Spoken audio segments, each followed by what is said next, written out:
after trying a natural home remedy, one, by the way, that is surging in popularity lately. Essential oils. They're all the rage these days.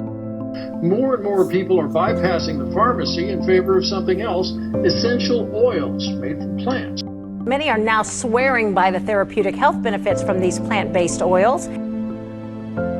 The truth is that oil has hundreds of compounds in it. And so if somebody asks you, what will that oil do? You can give them a quantum physics answer and say, what do you want it to do?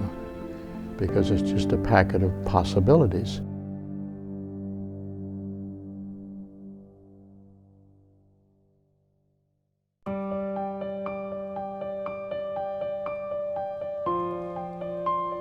In 1999, I was introduced to these essential oils.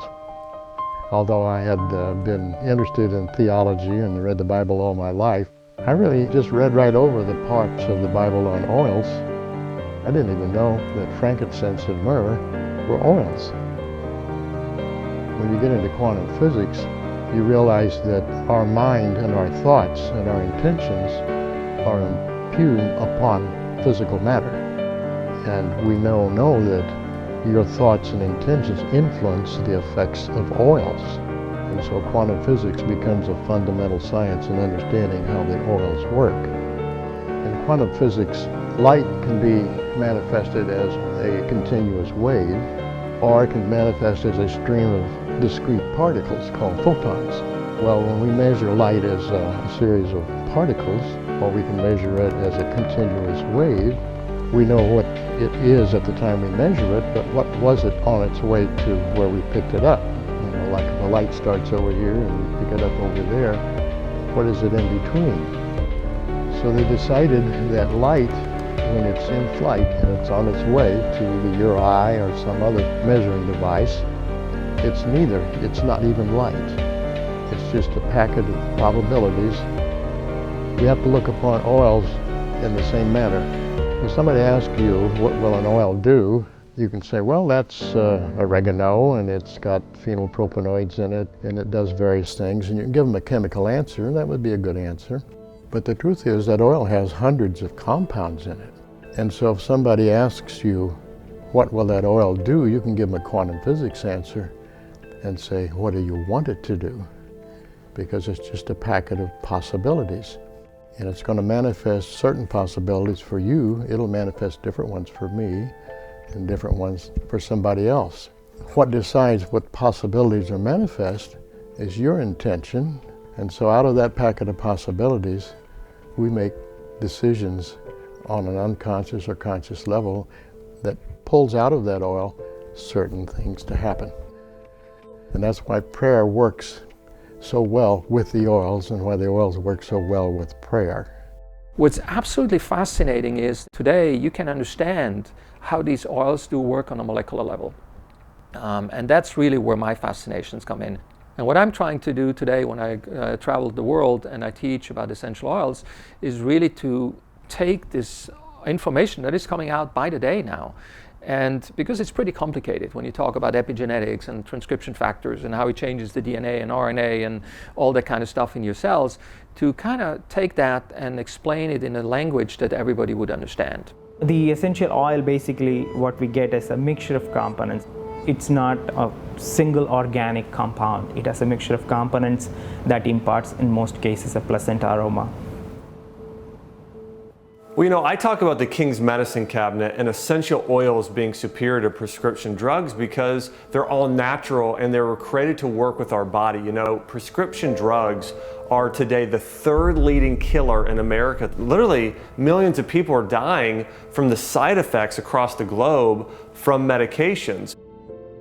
How do essential oils work? Because the oils are composed of very tiny molecules, and because the membranes in our bodies are oily, and because even our skin has got oils on it, they can penetrate skin. And once they're inside the body, they can travel through the lymphatic system, through the circulatory system. They can follow nerve pathways. You can put essential oils on the soles of your feet, like peppermint, something you can taste, and just wait a few minutes, and pretty soon you'll taste that peppermint on your tongue. Those oil molecules will have worked all the way up through your body. There's two basic kinds of oils. There's the essential oils that are in a plant, and they circulate in a plant right through cell walls and back out again, and serve many life-preserving functions for the plants because of their mobility and ability to penetrate down to cellular levels and back again. So they bring nutrition and various kinds of information to the cells of the plant, carry waste products out. Plants also produce another kind of oil. It's found only in their seeds. They're bigger molecules and they don't move. They stay in the seed and they will stay there through the life of the plant and never used by the plant. What they're used for is in the next generation, when a plant seed begins to sprout, plants have to be able to make their own food, and they can't do that until they have a root system and a stem system, and through photosynthesis create sugars and starches and proteins that they need. And so there's a little gap in there when it first sprouts, when it doesn't have any of those things. So the plant lives off of the oil in that seed until it can make its own food. So plants produce the seed oil for the next generation, not for themselves. And we press those oils out of the seeds and we call them vegetable oils.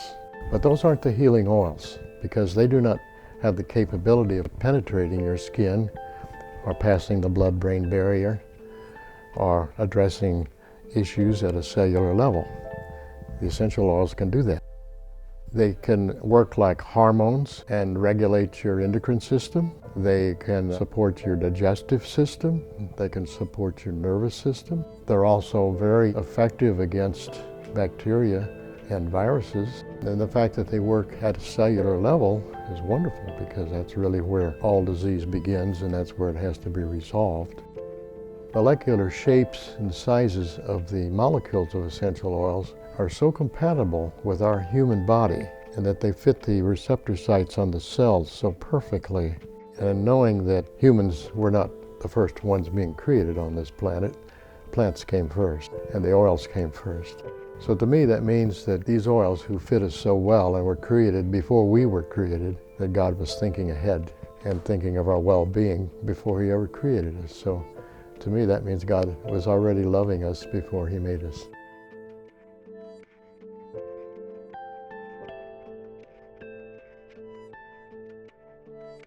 Essential oils are plant-based compounds extracted from from herbs, from flowers, from bark, from citrus peels and other forms of plants, and they are made to really work with our body. You know, if you think about this, we consume peppermint and cinnamon and ginger and many of these plants on a daily basis, and what we're simply doing with creating essential oil is we're just separating the fat soluble compounds from the water soluble, and we're ingesting those, whether it be through skin, through contact on the skin, through inhalation, or with certain people with certain oils, even taking those internally. And so, essential oils are much safer because they work as what I call adaptogens. Many essential oils help your body better adapt and deal with stress.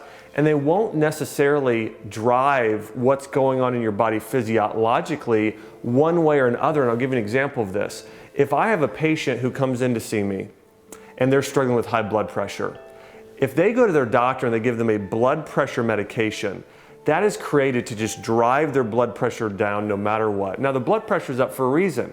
Now here's the incredible thing about essential oils.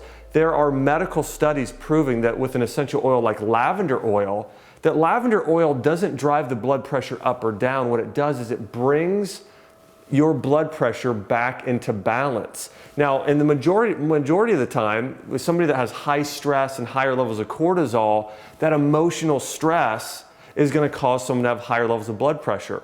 But what lavender oil does, it doesn't act directly on the blood pressure. It helps your body reduce stress, lower cortisol, and that naturally brings down blood pressure, helping your body heal naturally. So that's really the difference is, essential oils support the body in doing what God created it to do in terms of how it's created to function and heal. Medications literally alter the function of the body, changing what it was really designed to do.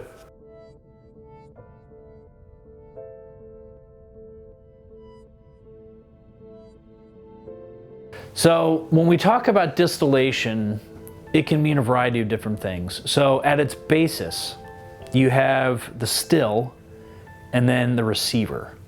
So in traditional Indian attar distillation, you had a deg. The deg is the still. Then you had a babka, and that was your receiver. And that's pretty much the basic distillation equipment. Of course, there's tubes and coils and condensers and all these other things that go into it, and that's really not important to think about. You have the still and then the receiver, which is the collecting vessel, which condenses, the steam to do that. Now, taking that a step further, you have hydro and steam distillation, which are two different types of water distillation. So technically, an essential oil has been extracted with water. You also have CO2 extracts. A CO2 extract is a different type of extraction method using carbon dioxide as a solvent. Now, when we talk about solvents, water is the universal solvent, but essential oils don't refer to water as the solvent. Usually we're talking about some other type of extracting medium. So if you were to tincture an herb into alcohol, the alcohol is the solvent. If you use a CO2 extract, you're using carbon dioxide as the solvent. In solvent extracted absolutes, if you've heard the term absolute, and I can elaborate on this a little bit in just a second, an absolute is extracted using a solvent. The solvent can be alcohol, the solvent can be hexane, it can be some type of chlorofluorocarbon, and as dangerous as that sounds, it's not quite as dangerous as you think. They're actually phenomenal fluorocarbons that are used in extraction. They're very safe in the way that modern technology is used. And historically, in the aromatherapy tradition, they would say not to use solvent-extracted oils. So you don't want to use things like absolutes. And the reason is that you step back 100 years, the solvents that they were using, they had anywhere from a 7 to a 20% residual rate in the fragrant material that you get. Today, it's in the parts per billion. So you've gone from 7 to 20% of the solvent being in your fragrant compound to now in the parts per billion. What that means is that drinking a glass of water has more contaminant than an essential oil does today that's been, sorry, not an essential oil, but an absolute that's been extracted with a solvent. So if you bring that all together, you have essential oils, which means it's been extracted by water. You have a CO2 extract, which has been extracted with carbon dioxide, liquid carbon dioxide. You have absolutes. Now, when you use a solvent, after you extract the material, you get what's called a concrete. And the concretes are used in all kinds of formulary compounding, and this is, behind the curtain in The Wizard of Oz. This is behind the curtain of how products are made. Concretes are used. So if you were to wash the concrete with 190 proof alcohol, everything that is soluble in the alcohol will be extracted into the alcohol. And this is where we get the term absolute, because once you blow off the alcohol, and this is a distillation term where you remove the alcohol from the material, you'll have a wax, an absolute, and then the alcohol has been blown off. Everything that came over with the alcohol is going to be 100% soluble in alcohol. It will be absolutely soluble, and that's where you get the term absolute. And so absolutes are used in the perfume world, and today in the aromatherapy world, absolutes are usually said, oh, don't use them, they're dangerous. And really what that is from 100 years ago when the solvent content, the residual rate was still 7 to 20%, and now it's in the parts per billion. And like I said, a glass of water is more dangerous than an absolute now.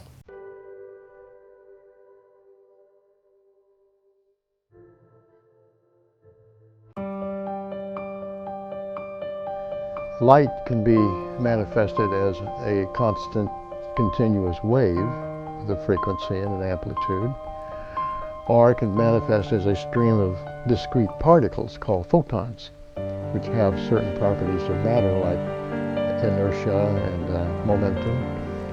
And so physicists tried to figure out, well, when we measure light as a series of particles, or we can measure it as a continuous wave,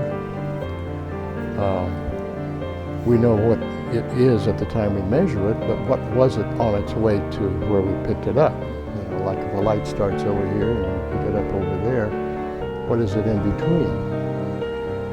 And they found it can't be both, but when we measure it, it's going to be one or the other.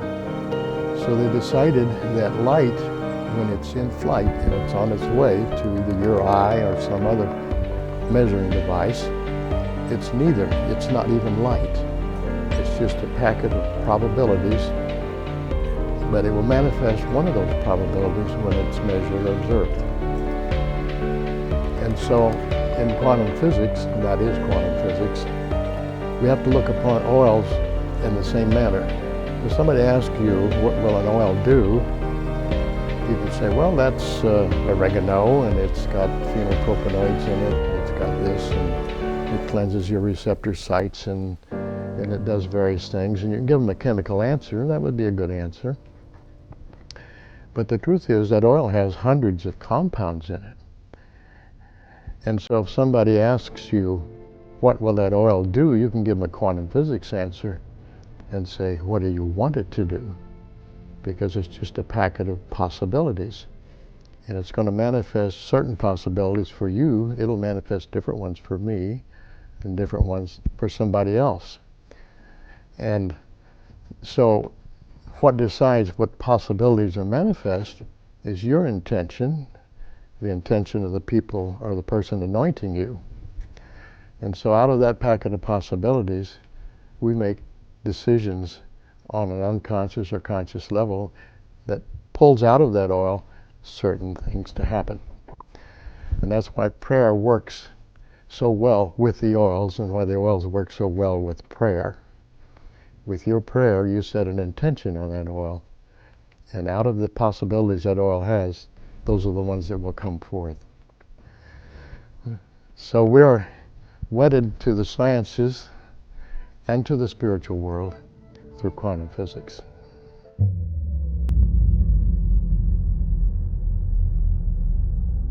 Well, in the case of Mesopotamians, we see a lot of correlation between how they treat their patients and how the worship was done. The same oil that's used to treat deceased people as well as to anoint the gods, there are a certain correlation between that. But we see distinct preparations for treating the deceased as well as worshipping the god.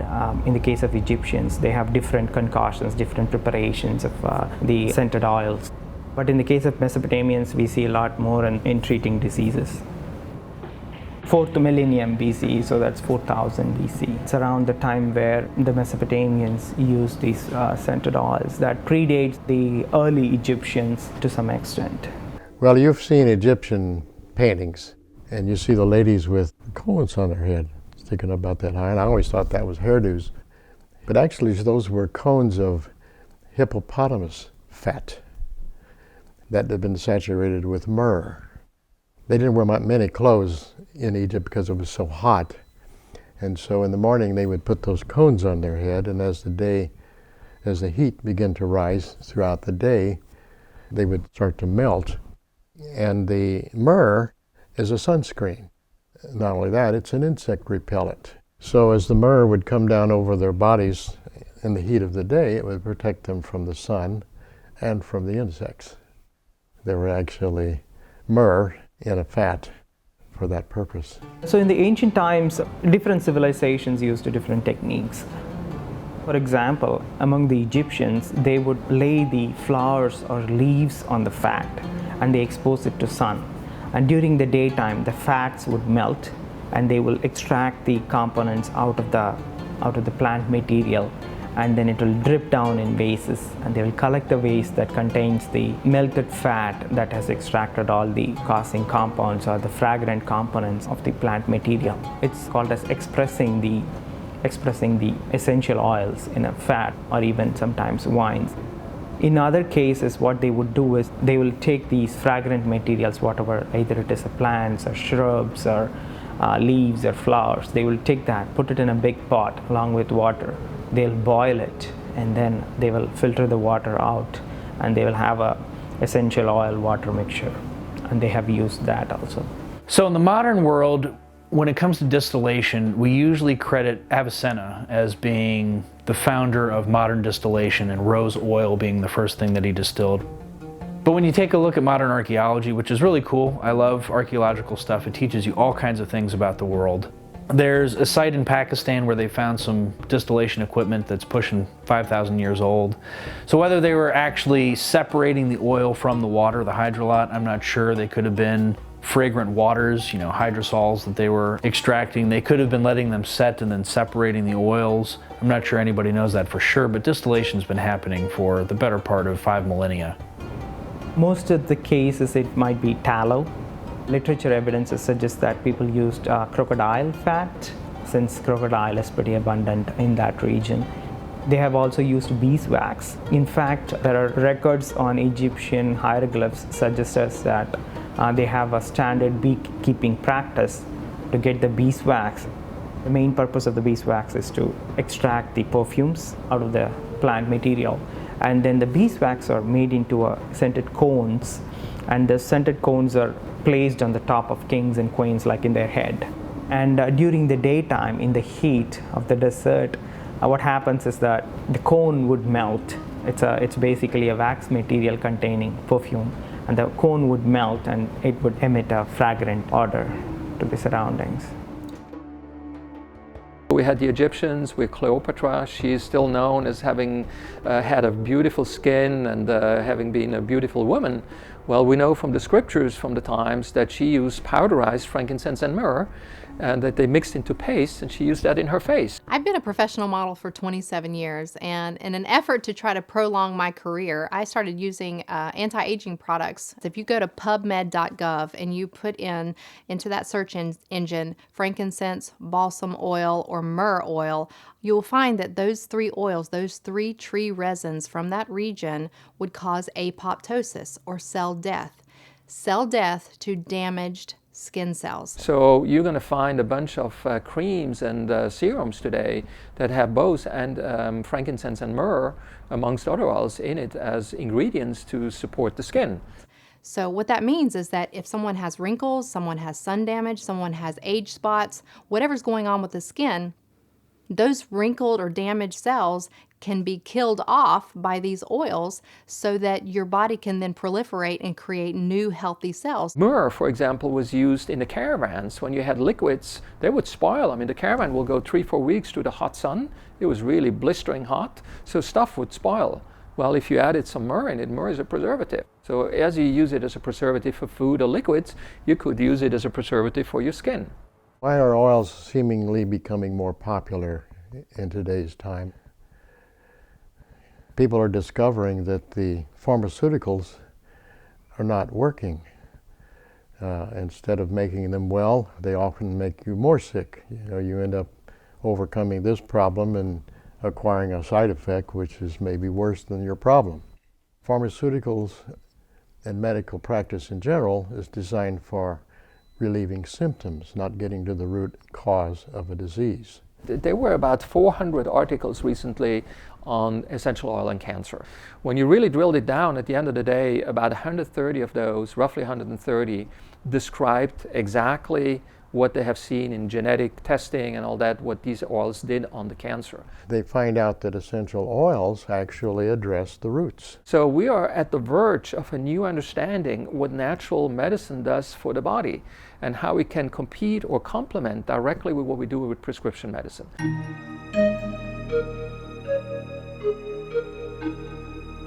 So in my search to find what oils would have been used in Scripture, especially during purification, I had to go to Queen Esther. And in this verse it says that she was given 6 months with oil of myrrh and 6 months with sweet odors and with other things for the purifying of the women.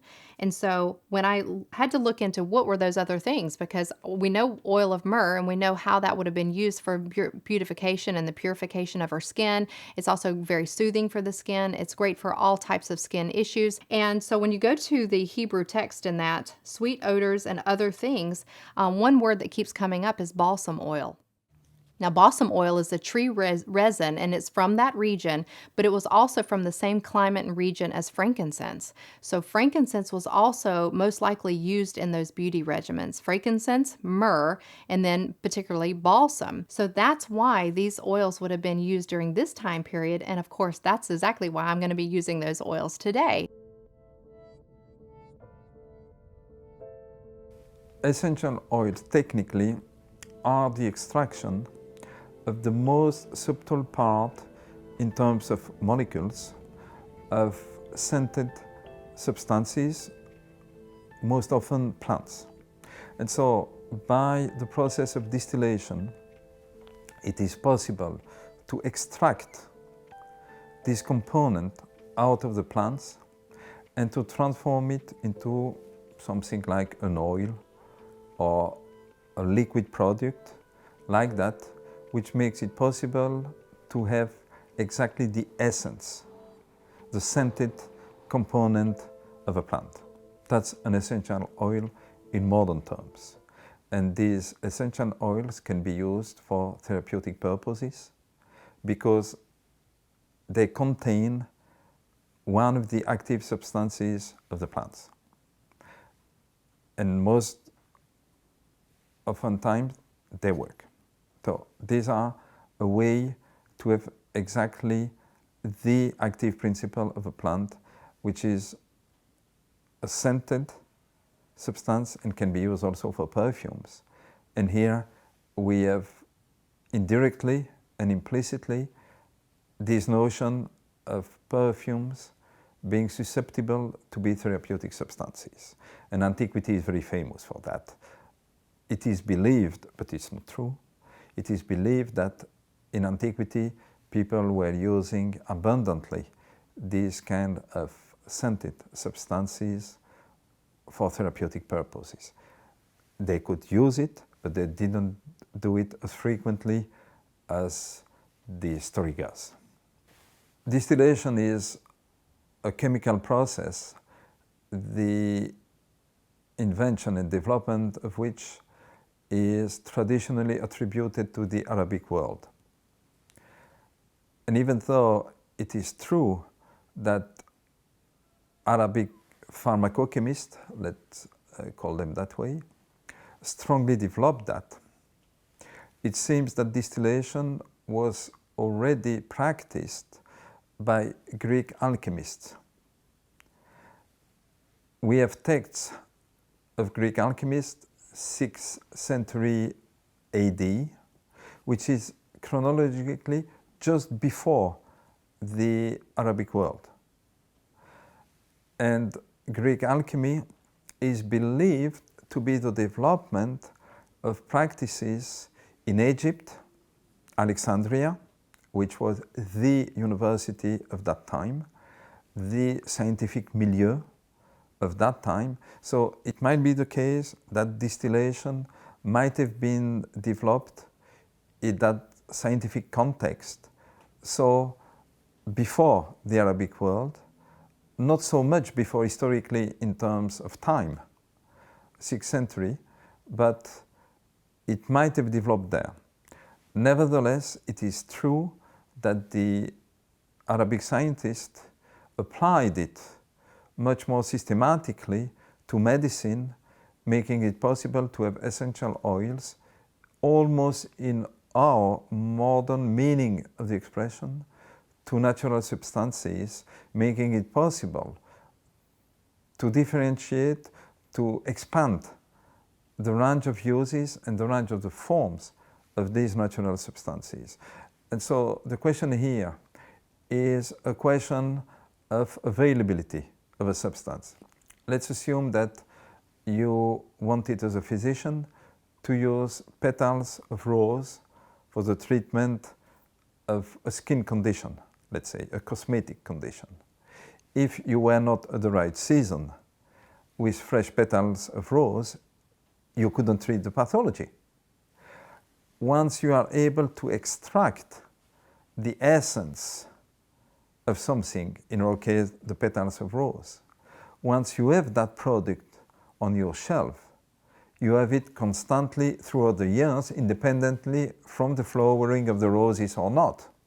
So in terms of availability of a substance, having essential oils or the equivalent of essential oils is key, because it guarantees that you have the availability of a substance all year round, which is very interesting, because you are never without any substance for the treatment of your patients.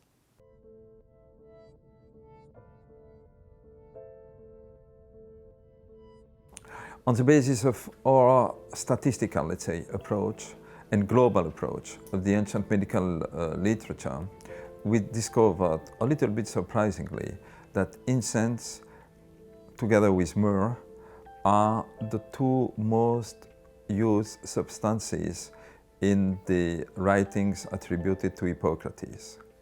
And ancient people used it in very different ways as applications, for example, for the treatment of wounds, internally for digestive problems, and also abundantly in gynecology. But also, for example, in fumigations, burning incense, just exactly as we do nowadays, to purify the air.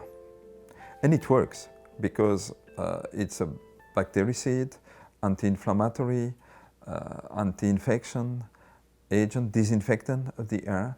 And so it might seem to be something new age, let's say. But it isn't, because there are real therapeutic properties which are validated by modern pharmacochemistry.